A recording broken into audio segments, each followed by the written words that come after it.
Mereka yang makan kepala kambing di warung itu akhirnya akan kehilangan kepalanya sendiri. Selamat datang di Jagat Demit, membuka gerbang dunia tak kasat mata. Di sebuah sudut pinggiran kota Semarang, berdiri sebuah warung kecil dengan papan kayu sederhana, bertuliskan, "Kepala Kambing Bakar Pak Ranu." Tulisan itu dibuat seadanya dengan cat putih yang mulai mengelupas. Tak tampak istimewa jika dilihat sekilas, namun anehnya, warung itu tidak pernah sepi sejak pertama kali dibuka. Seolah-olah ada sesuatu yang menarik orang untuk datang. Entah karena rasa penasaran atau karena aroma yang menggoda setiap kali angin malam berhembus dari arah warung tersebut. Padahal, semua orang tahu, Pak Ranu bukanlah orang yang punya latar belakang memasak. Sebelumnya ia hanyalah buruh angkut di pasar yang sering terlihat lusuh, dengan tubuh kurus dan wajah lelah karena bekerja dari subuh hingga malam. Tidak ada yang pernah membayangkan bahwa ia tiba-tiba akan membuka sebuah warung, apalagi dengan menu yang tak lazim. Kepala kambing bakar. Kepala kambing, bagi sebagian orang, dianggap terlalu ekstrem untuk dijadikan hidangan utama. Banyak yang lebih memilih sate atau gulai.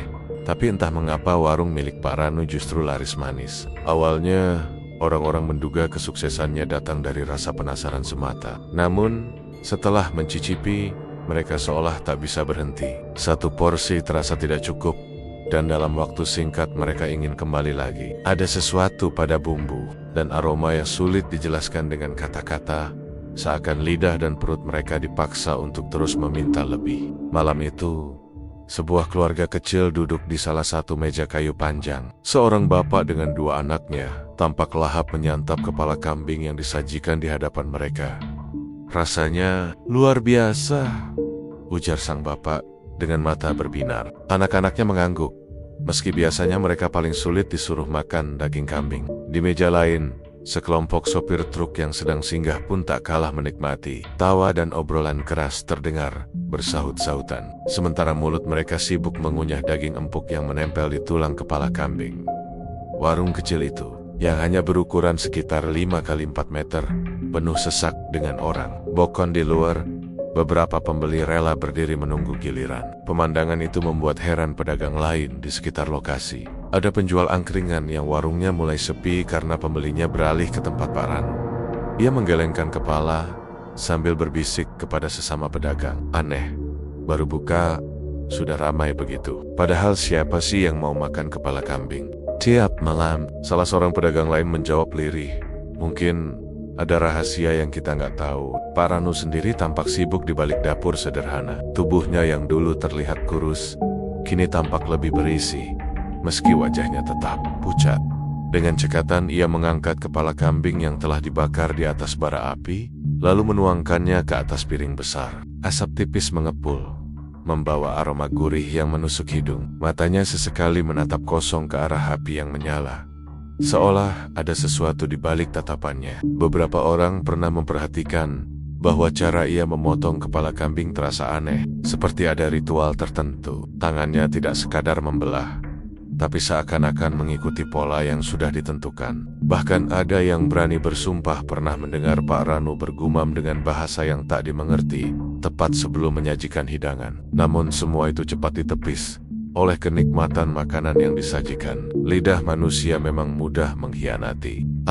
Dalam seminggu, nama warung kepala kambing Pak Ranu menyebar cepat. Tidak hanya di sekitar kampung itu, tetapi juga sampai ke kawasan kota. Orang-orang dari jauh rela datang hanya untuk mencicipi. Ada yang bilang rasanya lebih nikmat daripada hidangan di restoran ternama. Bahkan ada yang rela antre berjam-jam demi mendapatkan satu porsi. Uang pun mengalir deras ke kantong Pak Ranu. Dari hanya sebuah warung kecil, ia mulai bisa membeli peralatan baru menomba meya dan mempekerjakan seorang pembantu untuk membersihkan piring. Tapi satu hal yang tetap aneh, stok kepala kambingnya tidak pernah habis. Padahal, untuk memenuhi permintaan sebanyak itu, ia harus memotong puluhan kambing setiap hari. Namun tak ada seorang pun yang pernah melihat ia membeli kambing dalam jumlah besar di pasar hewan. Para pedagang kambing pun heran karena tidak pernah merasa menjual dalam jumlah besar kepadanya. Meski begitu, Para pelanggan tidak memedulikan hal-hal aneh tersebut. Mereka sibuk menikmati rasa gurih yang membuat ketagihan. Suatu malam, seorang pemuda bernama Raka yang kebetulan lewat memutuskan mampir. Ia bukan orang yang suka makan kepala kambing, tapi karena warung itu begitu ramai, ia tergoda untuk mencoba. Begitu suapan pertama masuk ke mulutnya, seluruh tubuhnya bergetar. Rasa yang menyeruak tidak bisa dijelaskan. Ada sensasi gurih, manis, dan hangat yang membuat tubuhnya seperti diliputi energi baru. Ia menghabiskan seporsi dalam sekejap, lalu memesan lagi tanpa sadar. Ketika pulang, Raka merasa tubuhnya lebih ringan. Namun malam itu juga, ia bermimpi aneh. Ia melihat seekor kambing hitam berdiri di depan ranjangnya, menatap dengan mata merah menyala. Dari mulut kambing itu menetes darah, lalu suara berat bergema di telinganya. Kembali lagi besok malam, Raka terbangun dengan keringat dingin membasahi tubuhnya. Ia mencoba melupakan mimpi itu, tapi keesokan malamnya, ia benar-benar merasa tubuhnya lemas, dan pikirannya hanya terbayang hidangan kepala kambing Pak Ranu. Seolah ada dorongan yang memaksanya untuk kembali. Begitulah awal mula banyak orang yang sering makan di sana mengalami kejadian serupa. Mereka merasa sehat saat makan, namun selalu bermimpi buruk setelahnya. Meski begitu, rasa ketagihan membuat mereka tak bisa berhenti. Ibarat candu, kepala kambing bakar itu sudah menjadi bagian dari tubuh mereka. Para tetangga yang awalnya iri dengan kesuksesan Pak Ranu, lambat laun mulai merasa takut. Mereka memperhatikan bahwa setiap kali ada orang yang terlalu sering makan di warung itu, ia akan jatuh sakit atau bahkan menghilang begitu saja. Namun, anehnya, tidak ada yang berani menuduh Pak Ranu secara langsung. Tatapan matanya yang dingin ketika menatap api seakan memberikan peringatan bahwa ia bukan lagi orang biasa. Malam demi malam, warung itu semakin ramai. Uang semakin menumpuk, dan Pak Ranu, pria yang dulu hanya seorang buruh pasar, kini duduk di depan warungnya dengan senyum samar yang entah kenapa membuat bulu kuduk orang-orang berdiri. Kesuksesan yang datang terlalu cepat, rasa yang terlalu nikmat, dan warung yang terlalu ramai. Semua itu hanyalah awal dari sesuatu yang jauh lebih gelap dan menyeramkan. Jauh sebelum warung kepala kambing itu ramai, kehidupan Pak Ranu sebenarnya berada di titik terendah. Sebagai buruh pasar yang gajinya tidak seberapa, ia harus menanggung istri dan seorang anak perempuan. Setiap hari ia hanya mendapat cukup uang untuk makan seadanya. Itu pun sering tidak cukup. Hutang di warung tetangga menumpuk, sementara anaknya sering menangis karena lapar. Suatu malam, saat pulang dengan tubuh penuh peluh dan wajah muram, ia melewati sebuah warung kopi tua di dekat. Hazal, di sanalah ia mendengar percakapan dua orang pria tua yang membicarakan tentang seorang dukun sakti. Katanya, dukun itu bisa membuat siapa saja cepat kaya, asal berani menuruti syarat-syaratnya. Nama dukun itu adalah Mbah Darmo. Bisikan tentang dirinya sudah lama beredar, tapi orang-orang jarang berani menyebutkannya keras-keras. Hanya mereka yang benar-benar putus asa yang berani mencarinya. Malam itu, ucapan para pria tua itu terus terngiang di kepala Pak Ranu. Ia gelisah, sulit tidur. Di satu sisi, ia merasa takut, tapi di sisi lain keputusasaan membuatnya tergoda. Hingga akhirnya, dengan tekad yang didorong rasa lapar dan kemiskinan, ia memutuskan pergi ke lereng Ungaran beberapa hari kemudian. Perjalanan itu ia tempuh dengan naik sepeda tua hingga ke jalan kecil berbatu, lalu berjalan kaki menembus hutan yang semakin gelap. Angin berdesir aneh di antara pepohonan, suara burung malam bersahutan, dan kabut tipis menutupi jalan setapak. Semakin jauh ia melangkah, semakin ia merasa langkahnya bukan hanya miliknya sendiri. Sesekali ia menoleh, yakin bahwa ada yang mengikutinya, namun tak terlihat siapapun.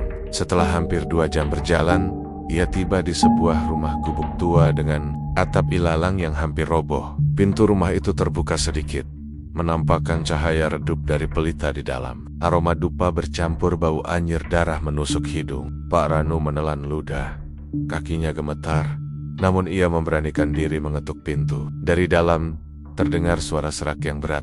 "Masuklah Ranu, aku sudah menunggumu." Jantung Pak Ranu berdegup kencang.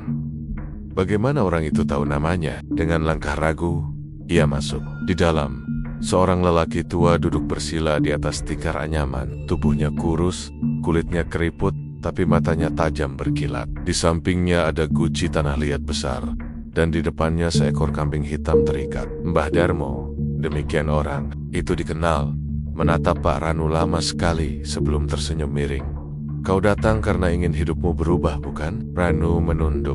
Saya ingin punya penghasilan, Mbah. Anak istri saya sering lapar. Saya sudah tidak tahu harus bagaimana. Mbah Darmo tertawa kecil. Suara tawanya serupa seretan kayu kering. Kau manusia yang putus asa. Itu bagus, karena hanya orang yang sudah tak punya pilihan yang bisa menjalani jalan ini. Lalu, ia mulai menjelaskan, jika Ranu ingin sukses, ia harus membuka warung makan. Menu utamanya haruslah kepala kambing bakar. Sebuah hidangan yang akan diberkati agar terasa luar biasa. Nikmat, tidak pernah basi, dan selalu dicari orang. Tapi untuk itu, ada syarat yang tak bisa ditawar. Setiap bulan, kata Mbah Darmo sambil menajamkan tatapannya, kau harus menyerahkan satu tumbal. Tidak bisa sembarangan. Tumbal itu harus berupa manusia. Darah mereka akan mengikat rasa, dan roh mereka akan memberi tenaga pada hidanganmu. Ranu terperanjat, wajahnya pucat pasi. Manusia, Mbah? Suaranya nyaris berbisik. Mbah Darmo mengangguk tenang. Kau ingin rezeki deras, bukan? Semua ada bayarannya. Kau bisa pilih. Hidup miskin dan mati pelen-pelen bersama keluargamu, atau hidup kaya dengan syarat yang tidak semua orang sanggup jalani. Diam-diam, di balik rasa takut, ada bagian dari diri Ranu yang tergoda. Bayangan anaknya yang menangis lapar, istrinya yang sering sakit, dan dirinya yang hina dina sebagai buruh. Semua menyeruak di kepalanya. Ia menatap kambing hitam di samping. Mbah Darmo, saat itu, kambing itu menoleh padanya dengan mata merah menyala, lalu mengembik pelan seakan menertawakannya. Ranu menggertakkan giginya. Kalau saya setuju, bagaimana caranya? Mbah Darmo tersenyum lebar, memperlihatkan giginya yang hitam keropos. Ia lalu memberikan sebuah kantong kecil berisi bubuk hitam. Campurkan ini pada bumbu bakar kepalamu. Bubuk ini bukan sembarangan. Ia akan membuat dagingmu beraroma surga. Tapi ingat, setiap bulan kau harus memberi makan padanya darah manusia. Kalau tidak, warungmu akan runtuh, dan kau serta keluargamu akan jadi gantinya. Malam itu, Ranu pulang dengan perasaan bercampur aduk. Kantong bubuk hitam itu ia genggam erat, seakan-akan itu kunci hidup barunya. Ia tidak bisa tidur, hanya menatap lenggit-lenggit rumah dengan pikiran penuh dilema. Namun, ketika melihat anaknya meringkuk lapar, ia tahu ia sudah mengambil keputusan. Esok harinya, ia mencoba membuka warung kecil dengan modal seadanya. Ia memangkas papan kayu, menuliskan nama warungnya, dan mulai menyiapkan kepala kambing yang dibeli dengan uang hasil menjual barang-barang terakhir di rumah. Saat bumbu dicampurkan dengan bubuk hitam itu, aroma aneh memenuhi dapur. Asap yang keluar dari bara api seperti membentuk wajah-wajah samar yang berteriak, tapi hilang sekejap. Ranu merinding, namun ia tetap melanjutkan. Hari pertama, ia membuka warung. Hanya ada beberapa orang lewat yang mampir, tapi setelah mencicipi, mereka semua terdiam lama. Ada yang meneteskan air mata karena tak percaya makanan bisa senikmat itu. Mereka langsung kembali membawa teman, lalu teman membawa teman lagi.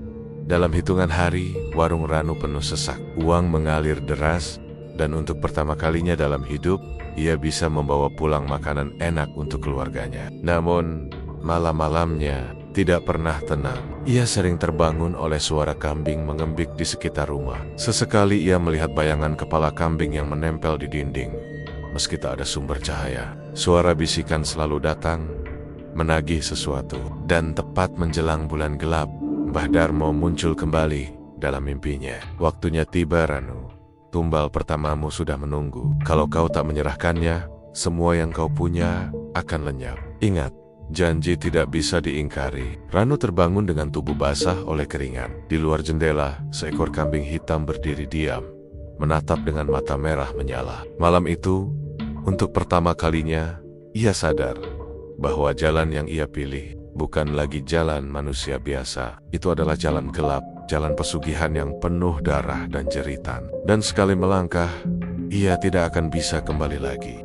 Aroma itu adalah senjata utama warung kepala kambing. Pak Ranu, sejak hari pertama ia menaburkan bubuk hitam pemberian Mbah Darmo ke atas bumbu bakarnya. Bara api yang menyala di tungku warungnya selalu memuntahkan asap dengan bau gurih yang tak biasa. Jika biasanya daging kambing akan menebarkan bau prengus yang menusuk, kali ini asapnya justru membuat perut siapapun yang menciumnya langsung berkeruyuk. Bahkan orang yang sedang sakit pun tiba-tiba merasa lapar. Suatu sore, seorang perempuan penjual sayur yang sedang lewat sambil menuntun sepedanya berhenti mendadak. Hidungnya menangkap aroma daging terbakar dipadu rempah yang harum menusuk. Ia menoleh ke arah warung kecil Pak Ranu, lalu tanpa sadar mendorong sepedanya ke sana. "Pak, 1 porsi," katanya dengan wajah nyaris memelas, seolah dirinya digiring aroma itu. Padahal sebelumnya ia selalu jijik melihat kepala kambing. Tapi begitu piring disajikan di hadapannya, ia langsung lupa segala rasa jijik itu. Dengan lahap ia menggerogoti bagian pipi, lidah, hingga mata kepala kambing itu. Ia makan sampai tetes terakhir kuah hitam pekatnya, lalu tersenyum puas seperti orang yang baru saja menemukan surga di lidahnya. Sejak saat itu, cerita tentang nikmatnya kepala kambing bakar Pak Ranu menyebar makin cepat. Pembeli datang dari berbagai penjuru Semarang, sopir truk, pegawai kantor, bahkan para pedagang yang biasanya sibuk di pasar semua berlomba-lomba menyempatkan diri singgah. Tak jarang antrean sampai ke pinggir jalan. Asap yang mengepul dari warung itu bagaikan undangan gaib yang memanggil siapapun untuk mampir. Namun semakin hari, semakin banyak pula kejadian aneh yang menyertai kelezatan hidangan itu.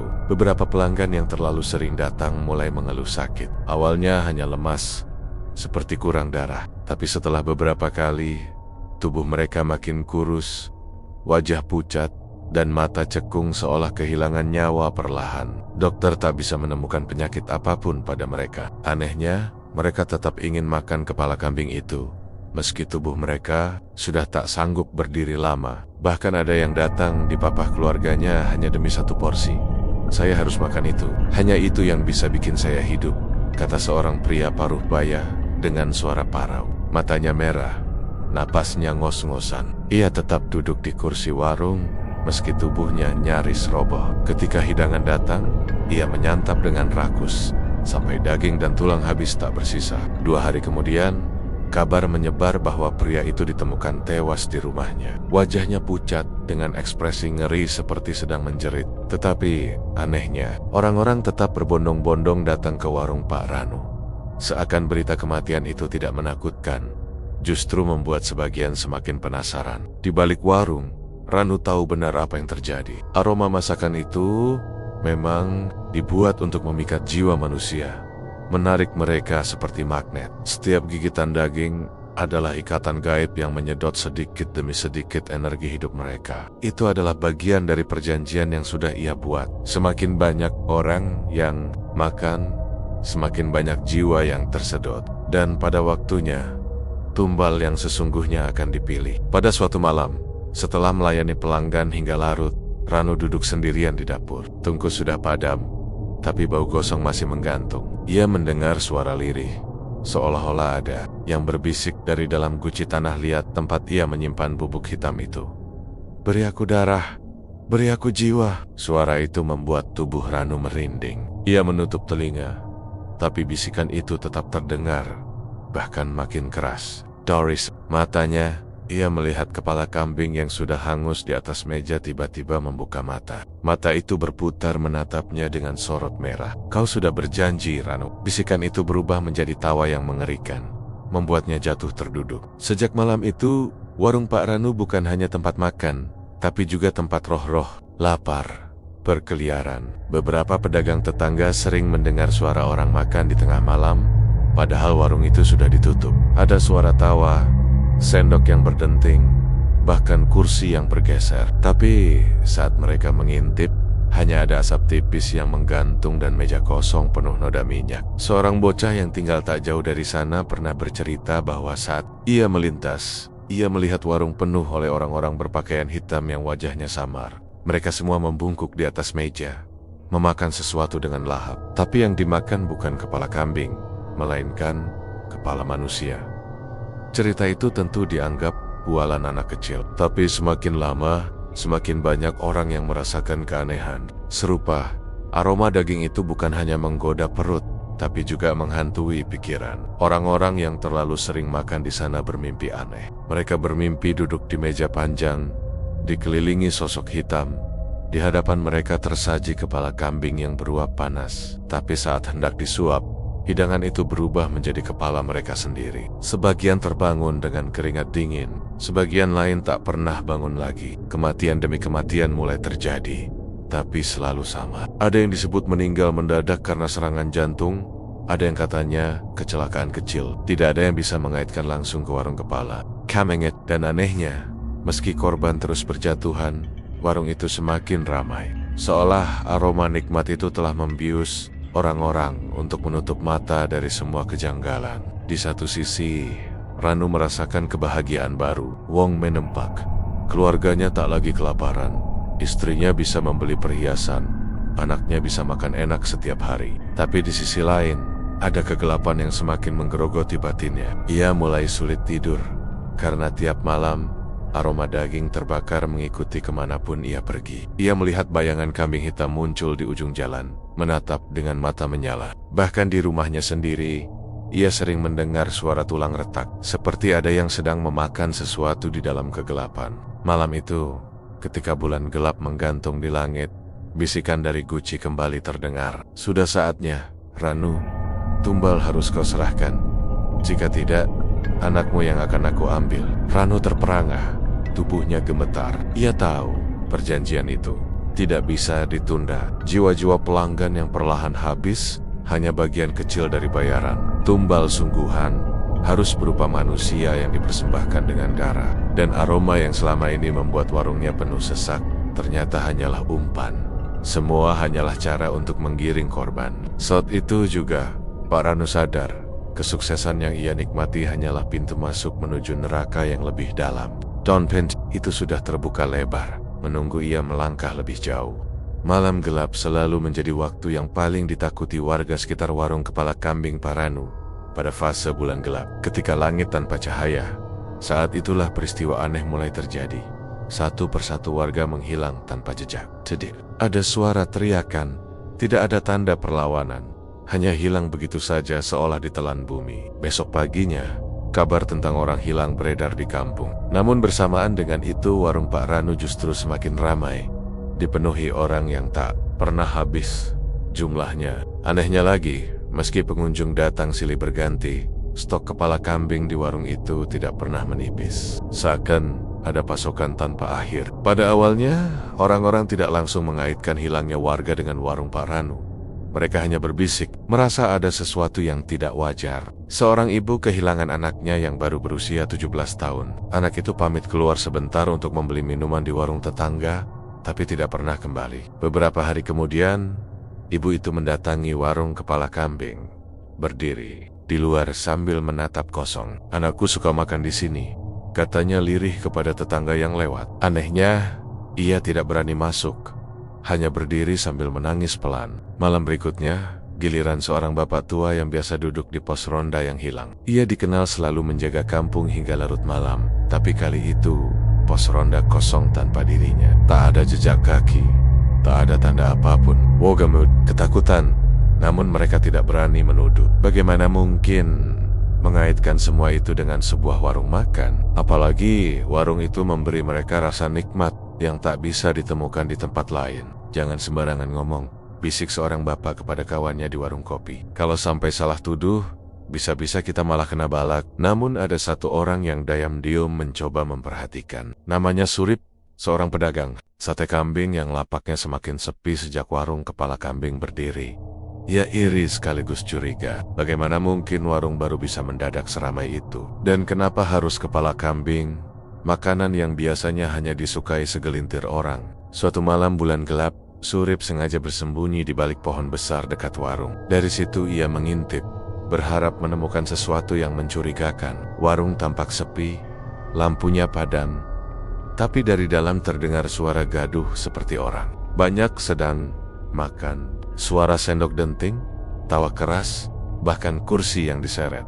Surip merinding. Dengan hati-hati ia melangkah lebih dekat. Celah jendela yang sedikit terbuka memperlihatkan sesuatu yang membuat darahnya membeku. Meja-meja warung penuh dengan sosok-sosok gelap menyerupai manusia, duduk saling berhadapan, menyantap kepala kambing dengan rakus. Daging mereka cabik dengan tangan, darah menetes ke meja, dan suara kunyahan memenuhi udara. Namun bukan itu yang paling membuat Surip hampir berteriak. Di antara hidangan itu, ia melihat kepala manusia terselip di antara kepala kambing, masih basah, dengan mata melotot dan mulut menganga. Sosok-sosok hitam itu bergantian memakan kepala tersebut, seakan tidak ada bedanya dengan hidangan lain. Surip terpaku, tubuhnya gemetar hebat. Ia ingin lari, tapi kakinya lemas. Tiba-tiba, salah satu sosok menoleh ke arahnya. Mata merahnya bersinar dari balik wajah hitam kabur. Dengan suara serak, sosok itu berbisik, "Kau yang berikutnya." Surip tersentak, berlari turberit-berit tanpa menoleh. Nafasnya tersengal, keringat membasahi tubuhnya. Ia tidak berhenti sampai tiba di rumah. Namun sejak malam itu, hidup Surip berubah. Setiap kali ia mencoba tidur, ia mendengar suara bisikan kambing mengembik di telinganya. Ia bermimpi melihat kepalanya sendiri tersaji di atas meja warung.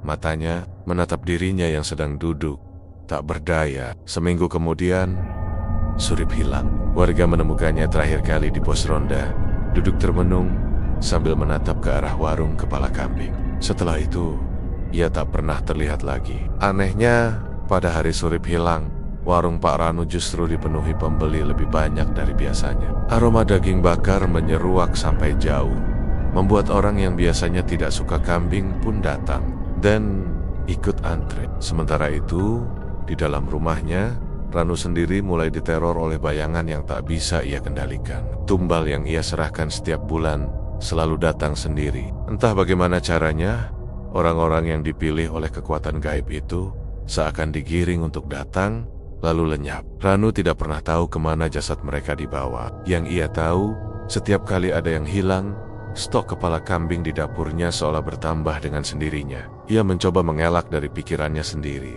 menenangkan diri dengan berkata bahwa ia hanya menjalankan apa yang sudah ditakdirkan. Tapi setiap kali ia menatap bara api, ia melihat wajah-wajah orang yang hilang itu muncul di kepulan asap, menjerit. Tempest. Suatu malam, saat bulan benar-benar gelap dan langit mendung, anak perempuannya, Ratih, terbangun dari tidur. Ia berjalan ke dapur karena mendengar suara gaduh. Saat membuka pintu, ia melihat ayahnya duduk di depan tungku dengan wajah pucat. Sementara di depannya ada kepala manusia yang sedang dibakar bersama kepala kambing. Ratih menjerit, membuat Ranu terkejut. Dengan cepat ia menutupi hidangan itu dengan kain.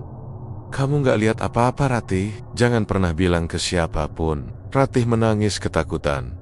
Tubuhnya gemetar hebat. Sejak malam itu, Ratih sering bermimpi didatangi sosok kambing hitam. Dalam mimpinya, kambing itu berkata, "Ayahmu sudah berjanji, jika ia gagal, kau yang jadi gantinya." Ratih selalu terbangun sambil menjerit, membuat ibunya ikut panik. Namun anehnya, Ranu hanya diam, seolah sudah pasrah pada ancaman itu. Waktu berjalan, korban terus berjatuhan, dan warung kepala kambing semakin hari semakin ramai. Orang-orang yang hilang tidak pernah ditemukan, dan polisi pun tidak bisa berbuat apa-apa. Semua terasa seperti lenyap tanpa bekas. Namun satu hal yang pasti, setiap kali bulan gelap tiba, warga kampung hanya bisa berdoa agar bukan mereka yang dipeluk. Karena siapapun yang hilang, keesokan harinya aroma daging bakar dari warung Pak Ranu akan semakin tajam, semakin memikat, dan semakin membuat siapapun tak kuasa menolak. Dan di balik kepulan asap yang harum itu, tersimpan rahasia berdarah yang tak seorang pun berani ungkapkan. Sejak warung kepala kambing Pak Ranu semakin terkenal, ada satu hal yang mengganjal di benak sebagian pelanggan setia. Kepala kambing yang dipajang di etalase itu tak pernah habis. Sejak pertama kali warung dibuka, bentuknya selalu sama. Matanya melotot tajam, gigi terkatup rapat, dan daging di sekitarnya terlihat segar seperti baru saja disembelih. Warga yang teliti mulai berbisik-bisik, "Kok kepala itu nggak pernah diganti ya? Padahal sudah berbulan-bulan." Namun keanehan itu tertutup oleh nikmatnya aroma masakan. Setiap kali hidangan disajikan, Rasa dagingnya membuat siapapun terlena, seakan lupa dengan pertanyaan yang menggantung di kepala mereka. Suatu sore, seorang pelanggan bernama Darto, pedagang sayur keliling, memberanikan diri untuk menanyakan langsung kepada Pak Ranu. "Pak, kepala kambing ini kok nggak pernah berubah ya? Saya lihat dari dulu sama terus." Pak Ranu tersenyum kaku. Tangannya sibuk meracik bumbu. "Oh, itu cuma pajangan, Mas. Buat penarik perhatian pembeli saja." Darto mengangguk.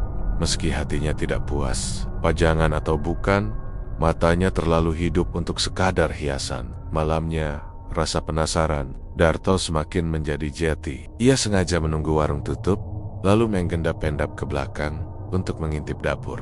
Dari celah pintu kayu yang tidak tertutup rapat, ia melihat sesuatu yang membuat darahnya tersirap. Kepala kambing yang biasa dipajang di etalase kini berada di meja dapur, tanpa tubuh, namun bergerak sendiri. Lidahnya menjulur keluar, menjilat-jilat udara.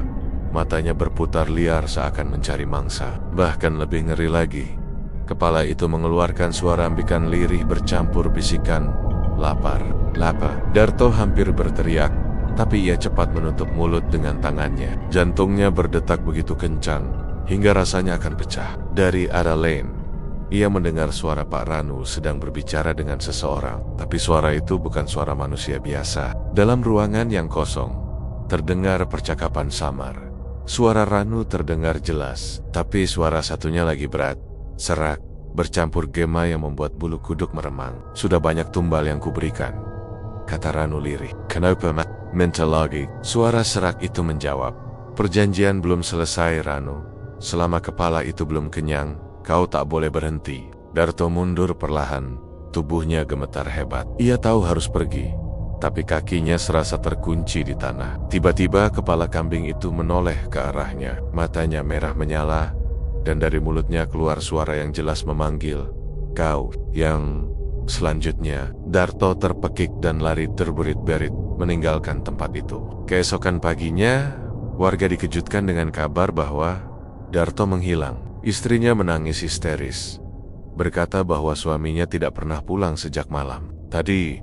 Orang-orang berusaha mencari, tapi yang lebih mengerikan, hari itu warung Pak Ranu semakin ramai, dan aroma daging kambing semakin menusuk hidung, membuat semua orang datang tanpa bisa menolak. Sementara itu, rahasia kepala kambing yang tak pernah habis semakin menjadi buah bibir. Ada seorang pemuda bernama Bagus yang berani bersumpah bahwa ia melihat kepala itu berkedip padanya ketika ia makan di warung. Ada pula anak kecil yang tiba-tiba menangis ketakutan sambil menunjuk etalase, berteriak, "Matanya lihat aku! Matanya lihat aku!" Namun, setiap kali ada yang mencoba mengungkapkan keanehan itu, Pak Ranu selalu punya alasan yang terdengar masuk akal. "Ah, itu cuma perasaan kalian saja," katanya. "Mungkin karena kalian terlalu kenyang, jadi ngelantur." Meski begitu, bisikan tentang kengerian warung itu terus menyebar. Hingga pada suatu malam bulan gelap berikutnya, seorang pemuda pemberani bernama Raga memutuskan untuk mengungkap kebenaran. Ia datang ke warung saat tengah malam, membawa senter dan sebilah pisau sebagai bekal keberanian. Dengan hati-hati, ia masuk melalui pintu samping yang tidak dikunci. Bau amis langsung menyergap hidungnya. Di meja dapur, ia melihat kepala kambing itu diletakkan di atas talenan besar. Matanya terbuka lebar, mulutnya meringis seperti sedang tertawa. Tanpa berpikir panjang, Raga mengangkat pisaunya dan menghantam kepala itu sekuat tenaga. Pisau menembus, tapi anehnya kepala itu tidak rusak. Sebaliknya, darah segar muncrat ke segala arah, dan suara teriakan menggema di seluruh ruangan. Kepala itu membuka mulutnya lebar-lebar dan menggigit pisau hingga patah. Raga terpental, senter yang dibawanya jatuh. Dalam cahaya yang remang, ia melihat bayangan hitam raksasa muncul di belakang kepala itu, menyerupai kambing bertubuh manusia dengan tanduk panjang berkilat. Suara beratnya menggema, "Kau berani melawan perjanjian?" Raga menjerit ketakutan dan mencoba lari, tapi sosok itu terlalu cepat. Bayangan gelap menyelimuti tubuhnya, menyeretnya masuk ke dalam kepala kambing yang tiba-tiba membesar. Teriakannya menggema sebentar, lalu hilang ditelan hening. Besok paginya, warung kembali buka seperti biasa. Kepala kambing itu sudah kembali ke etalase, tampak segar seperti sebelumnya. Tidak ada yang tahu apa yang terjadi pada Raga. Yang jelas, pembeli semakin banyak berdatangan dan aroma masakan makin kuat. Seakan-akan darah baru telah menyuburkan perjanjian gelap itu. Warga mulai banner-banner ketakutan. Mereka sadar ada sesuatu yang salah, tapi tidak ada yang berani menentang. Kepala kambing di etalase tetap berada di sana, menatap setiap orang dengan mata yang seakan hidup. Dan setiap kali ada warga hilang, tatapan mata itu tampak semakin tajam, semakin penuh tenaga, seolah mendapat makanan baru yang membuatnya tetap segar dan abadi. Warung kepala kambing Pak Ranu semakin hari semakin ramai. Namun, di balik keramaian siang dan sore, malam-malam di sekitar warung itu menyimpan misteri yang lebih menyeramkan. Warga sekitar mulai menyadari bahwa meski warung sudah ditutup, dari dalam bangunan sederhana itu sering terdengar suara gaduh seperti pesta. Kursi bergeser, piring beradu, gelas berisi minuman, dan suara tawa bercampur gumaman orang mengobrol seakan-akan ada banyak pengunjung yang sedang makan. Salah satu pedagang tetangga bernama Pak Wiryo, yang kios kelontongnya berjarak hanya beberapa meter dari warung Pak Ranu, sering terbangun karena suara-suara itu. Ia tahu benar bahwa warung selalu ditutup rapat sekitar pukul 10 malam. Bahkan, kadang lebih awal. Tetapi tepat menjelang tengah malam, suara-suara riuh itu muncul, dan semakin lama semakin keras, seolah warung berubah menjadi arena pesta besar. Rasa penasaran dan cemas bercampur di hati Pak Wiryo. Malam itu, ketika bulan sabit tampak samar di langit dan angin bertiup dingin, ia memberanikan diri untuk mengintip. Ia berjalan pelan mendekati warung yang pintunya terkunci rapat, lalu mencari celah di jendela samping yang sebagian kayunya lapuk. Dari lubang kecil itu, ia mengintip ke dalam. Pandangannya hampir membuat jantungnya berhenti. Meja-meja panjang di dalam warung penuh terisi. Sosok-sosok hitam menyerupai manusia, duduk rapat. Tubuh mereka seperti kabut pekat yang berwujud samar.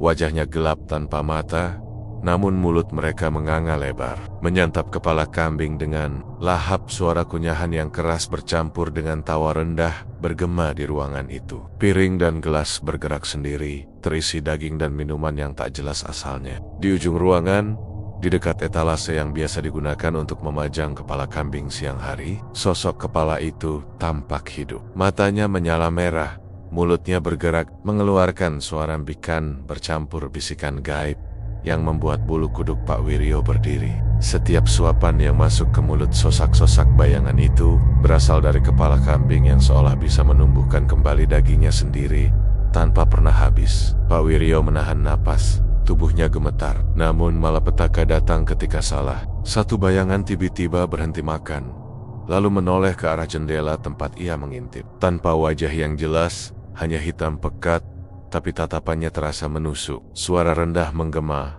ada yang melihat. Seketika semua suara hening.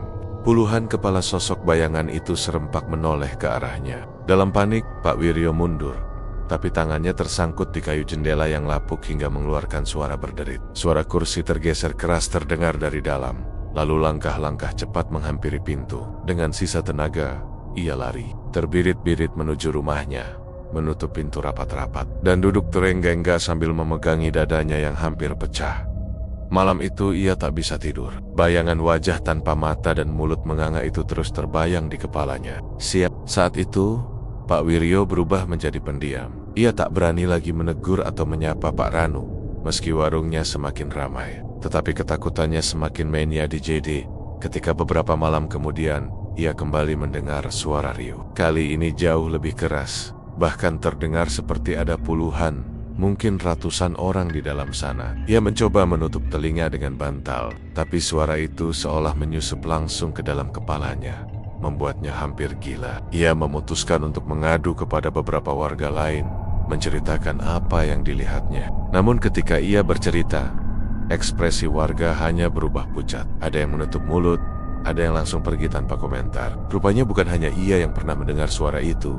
Bahkan, ada yang melihat bayangan orang keluar masuk warung tengah malam padahal pintunya tetap terkunci. Beberapa warga percaya bahwa sosok-sosok itu adalah arwah dari orang-orang yang menjadi tumbal pesugihan Pak Ranu. Mereka dipaksa datang setiap malam untuk terus menyantap kepala kambing itu, tanpa bisa pergi ke manapun. Mereka adalah pengunjung abadi, pengisi malam keramaian palsu. Suatu ketika, seorang pemuda bernama Taufik, anak tetangga lain, penasaran dengan cerita-cerita itu. Ia tidak percaya pada hal gaib. Dengan penuh rasa ingin tahu, ia menggejek dua temannya mengintip langsung seperti yang dilakukan Pak Wiryo. Malam itu mereka menunggu hingga tengah malam, lalu bersembunyi di balik pohon besar di seberang warung. Benar saja, tepat pukul 12, suara riuh itu terdengar. Mereka saling pandang dengan tegang.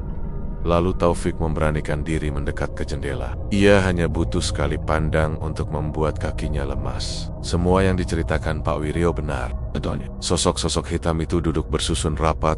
Mulut mereka penuh darah segar. Tangan mereka bergerak cepat, mencabik daging yang entah dari mana munculnya. Kepala kambing di ujung ruangan menoleh ke arahnya. Matanya merah menyala, dan mulutnya Taufik terjatuh ke belakang, menimpa salah satu temannya. Mereka bertiga langsung kabur sekuat tenaga. Namun 2 hari kemudian, hanya 2 dari mereka yang masih bisa pulang. Taufik tidak pernah kembali. Orang-orang mencari kemana-mana, namun tidak ada jejak. Yang lebih mengerikan, sejak malam itu, suara keramaian dari warung terdengar semakin keras, bahkan sampai ke ujung kampung. Dan di dalam suara riuh itu, ada tawa Taufik yang jelas dikenali oleh ibunya sendiri. Terdengar bersama suara para bayangan yang terus makan tanpa henti. Malam keramaian palsu itu menjadi rahasia kelam warga sekitar. Mereka tahu ada sesuatu yang salah, sesuatu yang jahat bersemayam di dalam warung Pak Ranu. Namun mereka tak bisa berbuat banyak. Aroma masakan siang hari tetap memikat mereka, seakan menutup logika dan melupakan semua ketakutan malam. Hanya sedikit yang bisa menahan diri, sementara yang lain semakin larut dalam pesona rasa, tanpa sadar bahwa mereka sedang berjalan menuju nasib yang sama dengan para tumbal yang kini menjadi penghuni malam-malam warung itu. Sejak warung kepala kambing milik Pak Ranu semakin ramai, kehidupan keluarganya yang semula tampak tenang perlahan berubah menjadi mimpi buruk. Orang-orang hanya melihat sisi luar. Warungnya makmur, pelanggan tak pernah sepi, dan uang mengalir deras. Namun di balik pintu rumahnya, teror gaib semakin hari semakin mencekik. Malam pertama gangguan itu dialami oleh anak perempuannya, Nisa, gadis berusia 10 tahun. Ia terbangun tengah malam karena mendengar suara embikan kambing. Awak samar, lalu makin jelas, seperti kambing sedang berada tepat di samping ranjangnya. Nisa menyalakan lampu tidur, tapi tidak ada apa-apa di kamarnya. Ia berusaha tidur kembali, namun suara itu terus berulang. Bahkan sesekali terdengar seperti ada yang menggaruk-garuk lantai. Dengan gemetar, ia menutup telinganya dengan bantal, tapi suara itu malah semakin keras, seakan-akan kambing itu mengembik langsung ke telinganya. Malam-malam berikutnya, suara itu semakin nyata. Nisa sering menangis histeris dan berlari ke kamar ibunya, memeluk dengan tubuh gemetar sambil berkata bahwa ada kambing di kamarnya. Kambing yang menatapnya dari sudut gelap ruangan dengan mata merah. Sementara itu, istrinya, Bu Rani, mulai mengalami mimpi buruk yang sama berulang kali. Dalam mimpinya, ia selalu berada di sebuah ruangan gelap dengan meja panjang. Ia diikat di kursi, tubuhnya tak bisa bergerak, dan di hadapannya Pak Ranu sedang memegang sebilah pisau besar. Di sekelilingnya duduk banyak sosok bayangan hitam yang bersorak-sorai. Pak Ranu tersenyum aneh, lalu mendekat dan tanpa ragu menggorok lehernya. Darahnya mengucur deras ke meja, dan kepala kambing di ujung ruangan melotot menunggu. Sebelum banner-banner lehernya putus, Bu Rani selalu terbangun dengan napas tersengal. Keringat dingin mengucur di tubuhnya. Setiap kali terbangun, ia merasa lehernya perih, seolah benar-benar habis digorok. Awalnya ia tidak berani bercerita kepada suaminya, takut dianggap berhalusinasi. Namun ketika mimpi itu terus terulang, ia mulai curiga ada sesuatu yang disembunyikan oleh Ranu. Ia sering melihat suaminya keluar rumah tengah malam, pulang dengan wajah pucat, namun selalu membawa kantong plastik berisi sesuatu yang disimpan. Di dapur, rasa takut dan curiga bercampur, tapi ia menahannya demi tidak merusak rumah tangga. Malam-malam mencekam terus berlanjut. Nisa makin kurus, matanya cekung, karena setiap malam tak bisa tidur. Ia sering menjerit bahwa kambing itu duduk di ujung ranjangnya, menatap tanpa berkedip. Bahkan sesekali mendekat hingga ia bisa merasakan nafas hangat bercampur bau amis di wajahnya. Burani mencoba membaca doa untuk menenangkan anaknya, tapi semakin lama doa-doa itu seperti tidak berdaya. Justru suara embikan makin keras dan sering disertai suara-suara lain, seperti bisikan yang mengatakan, "Tumbal belum cukup, Tira, belum cukup." Suatu malam, Burani terbangun karena mendengar suara gaduh dari dapur. Ia berjalan dengan hati-hati, lalu berhenti di depan pintu. Dari celah pintu ia melihat Pak Ranu sedang berjongkok di lantai, berhadapan dengan kepala kambing yang biasanya dipajang di warung. Kepala itu diletakkan di atas mangkuk besar. Matanya terbuka dan menyala merah. Burani hampir menjerit ketika melihat mulut kepala itu bergerak, berbicara kepada suaminya. "Istrimu, anakmu, mereka bau darah segar. Saatnya tiba." Suara itu berat, serak, membuat bulu kuduknya berdiri. Pak Ranu hanya menunduk. Wajahnya tegang, keringat bercucuran. Ia menjawab pelan, "Jangan mereka. Aku akan cari yang lain." "Jangan mereka." Kepala itu terkekeh. Suara tawa yang begitu ngeri hingga udara di dapur terasa beku. "Perjanjian tidak bisa ditawar, Ranu. Semua yang dekat denganmu akan menanggung akibatnya." Burani langsung menutup mulut dengan tangannya mundur perlahan, sebelum akhirnya berlari kembali ke kamar. Malam itu ia menangis tanpa suara, menatap anaknya yang tertidur gelisah. Ia sadar kini keluarganya berada di dalam lingkaran perjanjian gelap yang dibuat suaminya. Hari-hari berikutnya semakin parah. Nisa sering mengigau, menyebut-nyebut nama kambing dengan suara serak, seolah bukan suara anak kecil lagi. Kadang ia bangun tengah malam, berjalan ke dapur sambil menunduk, matanya kosong. Pernah sekali, Burani memergokinya duduk di lantai dapur, tepat di depan kepala kambing itu, sambil menggelesen gelasnya seperti boneka. Saat ditarik paksa, Nisa menjerit dengan suara bukan miliknya. Suara berat yang membuat telinga sakit. "Dia akan milikku. Dia akan milikku." Tubuh kecilnya melawan dengan kekuatan tak wajar sebelum akhirnya ambruk pingsan. Sejak itu, Burani yakin anaknya menjadi incaran tumbal berikutnya. Ia tak bisa lagi berdiam diri. Ia berusaha membujuk suaminya agar menutup warung, berhenti dari semua ini. Namun setiap kali ia membicarakan hal itu, wajah Ranu berubah dingin. "Kau tidak tahu apa yang kau bicarakan. Kalau aku berhenti, kita semua akan mati lebih cepat." "Diamlah, Rani." Jawaban itu membuatnya semakin takut. Ranu bukan lagi suami yang dikenalnya. Pandangan matanya sering kosong, suaranya berat, kadang seperti ada gema yang mengikuti setiap ucapannya. Burani mulai mencari cara keluar, bahkan sempat berencana kabur bersama anaknya. Namun, selalu ada sesuatu yang menghalangi. Setiap kali ia hendak membuka pintu rumah tengah malam, suara embikan terdengar di belakangnya. Ketika ia menoleh, ia melihat bayangan kambing besar bertanduk hitam berdiri di lorong rumah. Matanya menyala merah. Bayangan itu menatapnya dengan tatapan yang membuat tubuhnya lemas, tak berdaya. Perlahan Burani merasa dirinya terkepung. Tidak ada jalan keluar. Tidak ada yang bisa ia mintai tolong. Para tetangga pun sebagian besar terikat dengan pesona aroma warung Pak Ranu, seolah-olah sudah berada dalam kendali gaib yang sama. Malam-malam keluarga itu kini hanya dipenuhi teriakan, tangisan, dan bisikan-bisikan gaib yang semakin lama semakin Rani sadar waktunya semakin sedikit sebelum ia dan anaknya benar-benar dijadikan bagian dari perjanjian yang mengerikan itu. Ketenaran warung kepala kambing Pak Ranu memang tidak terbantahkan. Setiap hari kursi penuh, antrian mengular, dan aroma masakan yang menyeruak dari dapurnya seolah menjadi magnet tak terlihat yang memaksa siapapun untuk mampir. Namun di balik kelezatan itu, mulai muncul kabar-kabar mengerikan yang beredar dari mulut ke mulut. Para pelanggan setia yang terlalu sering makan di sana mengaku dihantui mimpi buruk yang sama. Dalam mimpi, mereka duduk di meja panjang warung itu, namun bukan kepala kambing yang tersaji di hadapan mereka. Di piring besar itu justru ada kepala mereka sendiri, lengkap dengan mata melotot dan lidah menjulur. Mereka dipaksa untuk menyuapinya, menggigit daging wajah mereka sendiri dengan tangan yang bergerak tanpa bisa dikendalikan. Setiap gigitan terasa nyata.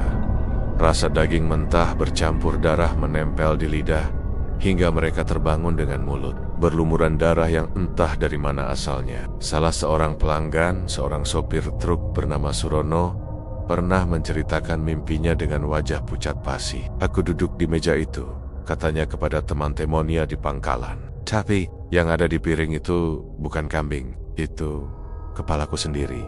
Aku makan mataku sendiri. Rasanya masih terbayang. Teman-temannya tertawa gugup, menganggap itu hanya kebanyakan makan. Namun seminggu kemudian, Surono ditemukan tewas di dalam truknya yang terparkir di pinggir jalan. Wajahnya rusak mengenaskan, matanya hilang, dan lidahnya tercabik. Anehnya, tidak ada jejak darah yang jelas. Seolah-olah bagian wajahnya memang sengaja dimakan habis oleh sesuatu yang tidak kasat mata. Kabar itu mengguncang warga, tapi alih-alih membuat orang menjauh, justru semakin banyak yang datang ke warung. Seakan rasa takut dan logika dikalahkan oleh aroma masakan yang menjerat jiwa. Korban berikutnya adalah seorang karyawan pabrik bernama Jatmiko. Ia juga mengalami mimpi serupa. Dalam mimpinya, ia duduk bersama puluhan orang lain. Semua wajah mereka soma-soma tersaji di piring. Mereka dipaksa makan satu sama lain. Tawa mengerikan menggema dari sudut warung. Beberapa hari setelah mimpinya, Jatmiko ditemukan tak bernyawa di rumah kontrakannya. Wajahnya membusuk lebih cepat dari tubuhnya. Kulit kepalanya hilang seolah dikuliti, dan gigi-giginya tanggal berserakan di lantai. Polisi tidak menemukan tanda-tanda penganiayaan manusia. Namun warga berbisik-bisik, yakin bahwa itu ulah warung kepala kambing. Semakin banyak pelanggan setia yang mulai mengeluh sakit aneh. Tubuh lemas, kulit pucat, dan mata cekung. Mereka selalu lapar tapi tidak pernah kenyang. Bahkan setelah makan banyak sekali. Anehnya, mereka hanya merasa kenyang jika menyantap kepala kambing di warung Pak Ranu. Begitu mencoba makanan lain, mulut mereka pahit, perut mereka menolak. Bahkan, ada yang muntah darah. Seorang ibu rumah tangga bernama Lastri yang sudah berulang kali makan di sana mengaku tidak bisa berhenti. Setiap malam, ia bermimpi kepalanya dipanggang, disajikan dengan sambal kecap, dan ia memakannya sendiri. Pagi harinya, ia sering bangun dengan bekas luka bakar di wajahnya, meski suaminya bersumpah tidak pernah menyentuhnya. Akhirnya, Lastri ditemukan meninggal di dapur rumahnya. Wajahnya hangus terbakar, tapi tubuhnya tetap utuh. Seakan-akan hanya kepalanya saja yang dijadikan. Hadangen Gaib, kematian demi kematian itu membuat sebagian warga berusaha menjauhi warung Pak Ranu. Namun itu bukan hal mudah. Mereka yang sudah terlalu sering makan di sana seperti kecanduan. Tubuh mereka menjerit jika tidak kembali. Ada yang berjalan sambil menangis ke arah warung, berkata bahwa mereka tidak mau, tapi kakinya melangkah sendiri. Begitu sampai, mereka makan dengan lahap.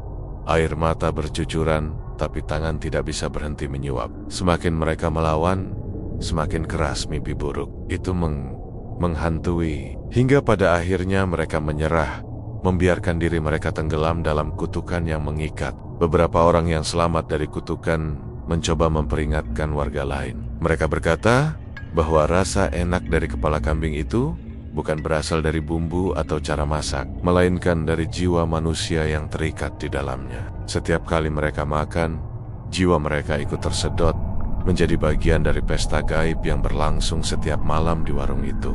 Namun tidak banyak yang mau mendengar. Orang-orang lebih memilih berpura-pura tidak tahu, asal perut mereka kenyang. Malam-malam di sekitar warung semakin mencekam. Terkadang terdengar suara jeritan manusia bercampur tawa serak yang menggema dari dalam warung meski sudah tutup. Beberapa warga bahkan mengaku melihat bayangan pelanggan yang sudah lama meninggal masih duduk di meja warung, makan dengan lahap, padahal kuburan mereka sudah ada di pemakaman kampung. Kutukan pengunjung setia itu menjadi bukti nyata bahwa perjanjian Pak Ranu dengan kekuatan gaib telah meluas, menjerat siapapun yang berani mencicipi masakannya. Mereka bukan hanya pelanggan, tapi korban yang lambat laun akan kehilangan wajah, kehilangan jiwa, dan akhirnya kehilangan nyawa. Dan setiap wajah yang hilang, setiap kepala yang rusak mengenaskan, menjadi santapan abadi bagi kepala kambing yang tak pernah habis di etalase warung itu. Malam itu, udara Semarang bagian pinggiran terasa begitu berat. Angin berhembus kencang dari arah utara, membawa bau amis yang menyengat. Warga desa yang selama ini hanya berani berbisik-bisik tentang warung kepala kambing milik Pak Ranu, akhirnya tak kuasa lagi menahan ketakutan. Bercampur amarah. Terlalu banyak korban berjatuhan, terlalu banyak tetangga yang hilang tanpa jejak, dan terlalu banyak wajah mayat yang ditemukan rusak mengenaskan. Kepala desa dengan wajah penuh kerut cemas akhirnya memimpin sekelompok warga untuk mengakhiri kutukan ini. Mereka membawa obor, bensin, dan senjata seadanya. Langkah kaki mereka berat, namun hati mereka lebih berat lagi. Warung kepala kambing itu berdiri gelap di pinggir jalan.